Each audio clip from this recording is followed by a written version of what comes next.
Bienvenidos a Conversaciones de Fe, soy Yves Malcott, estoy con mi esposa Yolanda para algo muy especial esta semana porque tenemos un invitado que viene de Colombia, es el pastor Chuck García. Bienvenido, pastor. No, pastor. Es un gozo tenerte aquí. Nos conocimos hace unos meses ya en Colombia, en un evento grande ahí.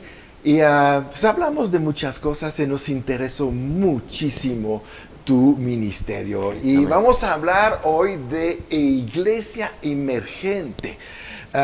Pues es un término que no usamos mucho. Ajá. Entonces, pastor, explícanos un Ok. poquito qué es este concepto de iglesia emergente. Bueno, primero los saludo, gracias por estar ahí, por permitirme estar acá, es un privilegio, me siento tan acogido por usted, pastor, es muy bueno, para mí es una muy buena señal. Iglesia emergente es una iglesia que salió, o sea, que de la situación actual se produjo. Entonces son iglesias que se adaptan. Sabemos que las iglesias tienen estructuras, unas estructuras muy armadas y a veces son más tradición que verdadera formación. Entonces, para alcanzar a las nuevas generaciones, para llegar en este mundo globalizado y tecnificado, virtual en el que vivimos, Sí. la iglesia tuvo que emerger, como salir de donde estaba para hacerse visible. Y las iglesias emergentes son diferentes en su metodología a las iglesias tradicionales, pero tiene que ser igual en su contenido. Exacto. ¿Sí? Sí. O si no, seríamos una secta. Sí. Se convertiría en una secta o en una variación que es muy grave, porque si nuestro producto es la salvación y lo estamos variando, pues vamos a engañar a las personas. Entonces, las iglesias emergentes son ese grupo de iglesias que salieron en medio de la necesidad que había, en medio de la nueva ola, el nuevo cambio. Ok. Esas son las iglesias emergentes. ¿Y cuál es la necesidad donde tú te enfocas y trabajas? Bueno, llevamos muchos años trabajando con jóvenes, desde que yo, antes que fuera pastor y antes que fuera papá y antes que fuera un adulto, yo estaba trabajando con jóvenes y el Señor me llevó a trabajar con jóvenes. Y los jóvenes siempre están en el lugar más volátil de la sociedad. ¿Por qué? Porque los papás se establecen, los papás aterrizan, se cimientan, pero un joven no está aterrizado, no está cimentado, está explorando, está conociendo nuevas cosas. No sé si han escuchado los términos de generación de cristal Sí. ¿sí? Y por eso, siempre ha habido una generación de cristal. Nosotros fuimos de cristal hace unos años, nuestros papás fueron de cristal hace unos años, pero esta generación está teniendo un gran peligro, porque la globalización del pecado, digámoslo de esa manera, está al alcance de un clic. Ajá, sí, claro. ¿Sí? Entonces nosotros venimos trabajando y sorteando esas situaciones. Entonces, cuando yo estaba más joven, yo soy rockero, tenía grupos de rock. Yo fui criticado por lo que hacía, pero ahorita yo soy papá ahora yo soy el adulto. Ajá. Y yo veo jóvenes que les pasó lo que me pasaba a mí hace unos años, y es más peligroso todavía. Por ejemplo, en mi juventud, para conseguir una revista pornográfica, tocaba mostrar una identificación, ¿sí? Y no eran virtuales, sino eran de papel. Era una revista pornográfica. Entonces uno tenía que ir de un señor de una farmacia a convencerlo de que yo era mayor de edad, o conseguirme un amigo que se viera grande para poder comprar una revista pornográfica. Eso fue en mi adolescencia. Pero hoy día tú no necesitas mostrar una identificación para acceder a la pornografía. Tú solamente necesitas tener un teléfono. Claro. Sí, y esta generación está interconectada completamente. Entonces, nosotros trabajamos, nos adaptamos cada vez. Por eso, a pesar de que yo llevo 25 años siendo cristiano y más de 15 años predicando, sigo siendo emergente porque me toca adaptarme cada vez a lo nuevo que viene.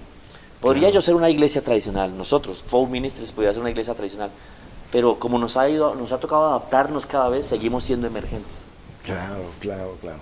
Y además, bueno, escoges un nicho de gente muy especial. Ajá, sí, ¿no? señor. Primero, los jóvenes, yo creo que debemos de estar mucho más preocupados Sí. por ellos que lo estamos en general. Como me comentabas antes de empezar el programa, que en las iglesias en general vemos gente mayor. Sí. Sí, Entonces, señor. ¿dónde están ellos? Ajá. No están. Me preocupa mucho porque como piensen de la iglesia, están pensando de Dios. Ujú. Entonces, si piensan que la iglesia es aburrida o que la iglesia no es el lugar de ellos, eso están pensando de Dios. O que Claro. no son aceptados. Exacto, sí, que la iglesia no es para mí, que ahí yo soy raro. Claro. Eso piensan de Dios, porque la iglesia es la imagen de Dios aquí en la tierra. Entonces, si eso piensan de Dios, pues entonces no van a ser salvos, porque no hay más salvación sino en el Señor, en Jesús. Claro. Entonces eso se pone grave, Sí. sí, se pone gravísimo. Entonces, trabajamos primeramente con jóvenes, pero ya desde hace unos años venimos trabajando con los papás de los jóvenes, porque necesitamos hacer esa llave, no podemos solos, Claro. sí, no podemos solos. No, ellos tienen que respaldar algo. Ajá, sí, Pero no debe de ser, yo creo, muy fácil en el sentido que sí, por ejemplo, como se dedican mucho a metaleros y rockeros, etcétera, ¿cómo reaccionan los papás? Ha sido bien paradójico porque los jóvenes nos dicen que somos muy partidarios del papá. Sí, eso nos dicen los jóvenes. Y los papás nos dicen que somos muy partidarios de los jóvenes, porque estamos en la mitad. Sí, acá está el papá, acá está el joven y nosotros estamos en la mitad tratando de Bueno, acercarlos. eso muestra que hay ahí Uy, sí, así. un gap, ¿verdad? Sí. Un Porque es que si abismo yo entre me... los papás y los hijos. Claro que sí, si yo me sesgo a alguno de los dos, pierdo al otro. Claro. O sea, si yo me sesgo al lado de los jóvenes, el papá ya no confía en mí. Pero si yo me sesgo al lado del papá, pues el joven ya no confía en mí. Entonces tengo que estar en una mitad y a veces recibo las críticas de los dos. Pero también en ocasiones les es más fácil acercarse hasta la mitad, como un conciliador. Ajá. Entonces al joven le es más fácil acercarse hasta la mitad y el papá también. Y ahí hacemos lo que la palabra del Señor dice, que volveré el corazón de los padres a los hijos Amén. y de los hijos a los padres, ¿sí? Entonces, bueno, a veces nos critican ambos, pero también a veces ya cuando ven el fruto, les facilitamos mucho. Por ejemplo, estuve en una convención de pastores en Colombia hace unos años, una convención en los llanos orientales de Colombia, y había muchos pastores de la zona de los llanos. Y ya me conocieron, bajaron la guardia, se tranquilizaron. Y entonces ya en una reunión ya privada me decían, o sea que usted les dice todo lo que yo vengo diciéndoles y a mí no me creen porque me ven adulto, usted les dice lo mismo. Y yo, exacto, yo soy un infiltrado suyo en ellos. Sí. Y con los jóvenes nos pasa lo mismo, ¿sí? El joven me dice, o sea que tú le vas a hacer entender a mi papá que mi arte no es diabólico. Yo, exacto, yo voy a hacer. Entonces son infiltrados los jóvenes allá en los papás, ¿sí? Ha sido duro, pero también muy gratificante. Hemos visto un fruto bonito. Sí, porque obviamente la percepción, si parecemos a los papás, pues nos identifican como ellos y con la misma reacción. Sí. Tú llegas por un lado diferente, donde ellos ven una manera de identificarse contigo, ¿no? La identificación es clave. Ajá. Pablo dijo que se hacía judío a los judíos y griego a los griegos. ¿Sí? Obviamente sin pecar. Claro. No voy a ofender a Dios, porque si me echo en contra de Dios, ¿quién me respalda con ellos? Entonces yo, tengo que agradar a Dios, tengo que ser santo, tengo que tener en cuenta a Dios. Hay que guardar toda la... Claro, todo los lo que dice la estatutos, palabra, todo, y sí, todo, todo lo pero que es santidad. el cómo es lo que es diferente. Sí. Y mira que estoy sorprendido de que cómo la Biblia es amplia. Hay mucho menos pecado del que uno cree que había. Porque hay muchas cosas que la gente por su tradición las volvió pecado, pero la Biblia no lo decía. Sí, hay un montón de exageraciones en cosas. La Biblia no dice que el color negro sea del diablo. No, claro que no. No, dice que las tinieblas son del diablo. Y si miramos tinieblas en griego, es la falta del conocimiento de la verdad, de lo correcto, de lo decente. ¿Sí? Entonces no. Es más, Moisés se iba a las partes más oscuras de la montaña a hablar con Dios. Entonces, ¿quién se mete a un lugar oscuro a hablar con Dios? Pues ahorita pensamos que no, que es malo, pero Moisés lo hacía. ¿Sí? Y como Dios lo ve todo, en Dios no hay tinieblas. No. ¿Sí? Entonces, de nada, no es malo que me vista de negro. Es más, me ayuda a ver más delgado. Hay que aprovechar. Sí. Hay que aprovechar esta facilidad. Pero sí, mucha imagen es catalogada buena y mala, ¿no? Y a veces nos juzgamos. Por ejemplo, en tu caso, podemos juzgar el mensajero en lugar de juzgar el mensaje. El mensaje, exacto, sí. Y es ahí donde provoca ahí una repulsión o un rechazo, ¿no? Y eso no es parte del Evangelio, porque Jesús nunca rechazó a nadie, hasta se acercaba a la mujer samaritana. Entonces, peor una mujer y de los samaritanos, que son los enemigos, etc. Claro. Jesús saltó muchas reglas culturales, más no de Dios. Exacto. Bien, ¿qué te parece? Vamos a un corte Claro. y vamos a hablar de esta barrera cultural que existe en el mundo en el día de hoy.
Bien, seguimos, regresamos ahí con el pastor Chuck García de Bogotá, Colombia. Es un placer seguir hablando contigo. Y estábamos hablando de lo que son las barreras culturales. Sí. ¿Cómo te enfrentas a esto? Porque debes de tener también gente de diferente nivel de sociedad, Sí. aunque estén que sean rockeros o metaleros, o tatuados, Claro. y todo esto, ¿no? Nos toca estudiar. Y es algo que tal vez no se considera. Estudiamos la palabra, obviamente.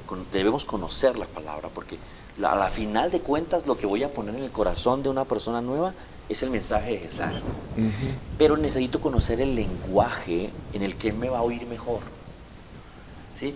Pablo decía, al lugar que vieres, haz lo que fueres, lo que vieres. O sea, al lugar que fueres, haz lo que vieres. Entonces, por ejemplo, si yo estoy hablando con un hopper, un muchacho ancho, un muchacho de cultura urbana, una persona que hace rap, yo tengo que entender su lenguaje, qué le gusta, por dónde le entro fácil. Claro. Un punto de convergencia entre los dos. Por ejemplo, yo sé que para que mi mensaje sea escuchado aquí en México, tengo que limitar algunas palabras que en Colombia son normales, pero aquí no. Claro. Si yo tengo que limitar esas palabras, porque si un mexicano no me conoce y me ve diciendo una palabra que para él es mal oída, corté el mensaje, ya no me oye más. Y tal vez le quité la única oportunidad que tenía de escuchar el Evangelio. Sí. Y pasa lo mismo con los jóvenes, pero pues en más áreas. Entonces yo tengo que entender su cultura, su arte, su idiosincrasia, su filosofía, si la tiene. ¿Sí? Por ejemplo, las subculturas antiguas, los punqueros, los emos, los punqueros, los raperos, los metaleros, tenían ideología. Pero las subculturas modernas ya no tienen ideología, solo tienen arte. Okay. Solo arte. Entonces ellos ya no... Por ejemplo, un skin de esas personas que se rapan el cabello y utilizaban botas militares, ellos tenían una ideología de ultraderecha. ¿Sí? Y pensaban de forma de ultraderecha, Pero hoy día tú ves personas que se rapan y se ponen botas militares por moda. Claro. Ya no Claro. tienen la subcultura adentro. Por ejemplo, los góticos son apasionantes, son hermosos, tienen una cultura dicotomática. Me gustan mucho los góticos porque ellos no tienen escala de grises. Ellos es bueno o malo, como deberíamos sernos nosotros, ¿no? Sí, claro. Sí, pero son depresivos, pero son románticos y poetas los góticos. Pero hoy día los góticos ya no son así. Hoy solamente les gusta Batman, o les gusta los grupos musicales que son góticos, pero ya no ideología, sino solamente arte. Ah, ok. Pero entonces eso me facilita las cosas, porque a veces convertir a alguien con una ideología firme Claro, era difícil. muy cerrados. Más convertir a alguien que solamente tiene arte, bueno, puede ser más sencillo. Entonces utilizo el arte.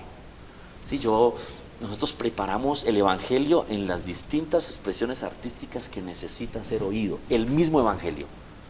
Sí, el mismo evangelio. En una ocasión una mujer gótica, me decía que en la Biblia no había nada para ella. Me dice, no, en la Biblia no hay nada para mí, Dios no tiene nada para mí, yo soy gótico. Entonces yo le dije, imagínate este cuadro. Hay una cruz de madera color negro vino tinto por tanta sangre que ha corrido en ella. Hay un hombre colgado en esa cruz, atravesado por espinas de 10 a 15 centímetros.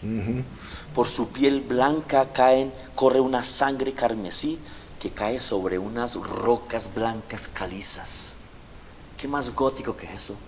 Y la niña me dijo, wow, no había pensado en eso. Por ejemplo, aún con un metalero, me pareció tuve una ocasión, un metalero. Hay un pasaje en la Biblia, creo que es en Ezequiel, que dice, le saldré al encuentro como una leona que ha perdido sus cachorros y lo destrozaré. Y eso es una letra de metal, los metaleros son así.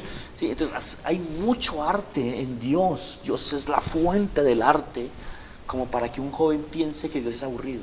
Ah, claro. Sí. Qué perspectiva, ¿no? Yo nunca había pensado la Biblia como gótica o metalera. Sí, claro, sí. Y ahora hay que volverla millennial y ahora hay que volverla... Ahorita hay una palabra que me gusta mucho, que es la palabra spoiler. Es cuando alguien revela algo que no debería ser revelado porque la audiencia va a querer verlo ellos mismos. Pues la Biblia es un spoiler divino. Claro. Porque la Biblia revela el futuro y todo lo que ocurrirá. Es un spoiler divino. Tienes un spoiler en tus manos de la creación del mundo. ¿Sí? Entonces es como conocer esos lenguajes, Sí. para tomar la Biblia y ponerla en el lenguaje de ellos, sin cambiarla, obviamente. Bueno, sí, finalmente es lo que Pablo había descubierto en Ajá. Atenas. Sí, no es nada y nuevo. etcétera. No hay nada nuevo. No hay nada nuevo. Porque finalmente la situación de la humanidad no ha cambiado tampoco. Ajá. Hay un camino que es el camino de Dios, el otro es el camino de Satanás. Ajá. Y, No hay más. y el hombre está en medio, o influenciado por un lugar, un lado o por el otro, Ajá. finalmente. Sí. Y nuestro trabajo es ir por estos Ajá. a cualquier cuesta. La verdad, no importa el costo. No, y eso es lo que me gusta en tu ministerio. Te atreves a hacer cosas para alcanzar gente que la mayoría rechaza. Sí, señor, sí. Porque encuentras un punk en la calle, ¡ay! Sí. Me voy del otro lado. Ajá. ¿Qué me puede hacer? ¿No? Sí, claro. Lo vemos como endemoniado. Ajá. Como si Ahora- no tuviéramos poder. Sí, Sí. exactamente. Entonces, a lo mejor sí está endemoniado, pues Sí, es la muy probable, oportunidad de sí. rescatarlo. Pues por ellos vino Jesús. Pues exactamente. Sí. ¿Cuántos ha sacado ahí Ajá, ajá. con demonios? Y nosotros vamos a seguir haciéndolo. Y yo creo que es esta compasión que entró en ti. Porque finalmente lo que podemos ver en otras iglesias o movimientos cristianos es falta de compasión. Sí, mucho juicio. Y comodidad en mi grupo, los que son como yo. Y yo me acuerdo que un día llego a una de las iglesias que tenemos un homosexual, pero bien claro, ¿verdad? Sí. Maquillado, Sin pelo vergüenza. largo. Todo. No, y la gente ya empieza, uy, ¿y qué va a hacer el pastor con esto? Pues le vamos a hablar. Lo vamos a Vamos amar. a abrazar. Lo vamos a Vamos recibir. exacto, vamos a recibir, ¿no? Y es ahí donde finalmente la gente no se da cuenta, pero es todavía... Debería darnos alegría Sí, cuando los Claro. veamos entrar por las Claro, puertas. claro. Debería darnos alegría verlos entrar. ¿sí? si no, y no rechazar, ay, es diferente, no me meto, ¿no? Ajá, sí, señor. Jesús se metía con las prostitutas, con Sí, los sí, publicanos, Pues con los... finalmente son personas que tienen un espíritu, que Sí. tienen un propósito, que tienen un plan divino Ajá. y que por alguna situación de la vida pues tomaron a lo mejor otros caminos diferentes, Sí. ¿verdad? Pero eso no quiere decir que son mejores o peores que los otros caminos diferentes de alguien más, Ajá. Sí, ¿no? exacto. Y al final del día es siempre recoger, ¿no? Ajá. A los perdidos, Sí. no importa en qué ambiente o qué cultura Sí. estén, a eso estamos aquí. Sí, Entonces, exacto. nadie es mejor que el otro. Ajá. Lo que pasa es que, bueno, pues muchas personas tienen esas ideas, pues porque no conocen. La verdad es una falta de conocimiento. Sí, exacto, sí. Sí. Bueno, si lo piensas, Pablo lo dice ahí, ustedes como yo, como todos, estábamos ahí en lo peor que Ajá, había, exactamente. estábamos metidos en el mundo, a lo mejor no estábamos vestidos de negro o rapado, pero hacíamos a veces cosas peores. Ajá. Claro. Sí, sí. Es que la diferencia nuestra es Jesús, no nosotros. Exactamente. O sea, lo que nos va a salvar es Jesús aquí adentro, no lo que yo soy. Hay dos culturas, Sí, claro, el que sí. está en Cristo y el que no está en Exacto, Cristo. sí, no es más. Sí. No importa de qué color nos pintamos o de qué... Ajá. Hay dos culturas nada más. Sí. Exacto, y como embajadores del reino de los cielos, ¿qué venimos a hacer? Presentar la cultura del reino. Ajá, exacto, sí. E integrar lo que ellos son en la cultura del reino. Ajá, sí, sí, señor. Y entonces encuentran su camino y empiezan a hacer cosas tremendas. Exacto, sí, señor. Porque si tú no hubieras sido rockero, no salvarías a ellos. Claro, sí, no llegaríamos. No. Es que el Señor es muy sabio. ¿Para qué mandó a Moisés a Egipto? ¿Cómo estuvo Moisés tantos años en Egipto? Pues conociéndolo, ¿sí? Exacto. Para después hablarle de tú a tú. Claro. Sí, el Señor es muy bueno porque él te saca una ficha clave, le saca una ficha clave al diablo y después la usa en su contra. Exactamente, Dios es- exactamente. El ejemplo de Moisés es tremendo porque finalmente él entraba y siendo el pueblo enemigo esclavo en el palacio como en su casa. ¿Por qué? Porque era su casa. Ajá, conocidas. Pasó Fue su tiempo casa, ahí. claro. Sí, Ahí. ahí creció. Ajá, por eso lo que les dije al principio, estudiarlos. Sí, Tengo que saber con quién estoy hablando. exactamente. Cómo piensa, cómo lo ayudo. Qué tremendo ministerio, ¿eh? Muchas gracias, Qué muchas tremendo. gracias. La verdad es que vemos como Dios necesita piezas, ¿verdad? Claro. En todos los lugares. Sí, Porque sí. ama a todos de la misma Amén. manera, ¿no? Exacto, exacto. Qué Y tremendo. estudiarlos es porque los amas. Ajá, para poderles hablar. Exactamente. Bien, pues yo creo que llegamos al final de este programa. Vamos a seguir hablando con el pastor Jack muchas cosas acerca de los jóvenes y de este ministerio de Iglesia Emergente. Bien, pues nos despedimos de ustedes el día de hoy, pero recuerdan, siempre en victoria.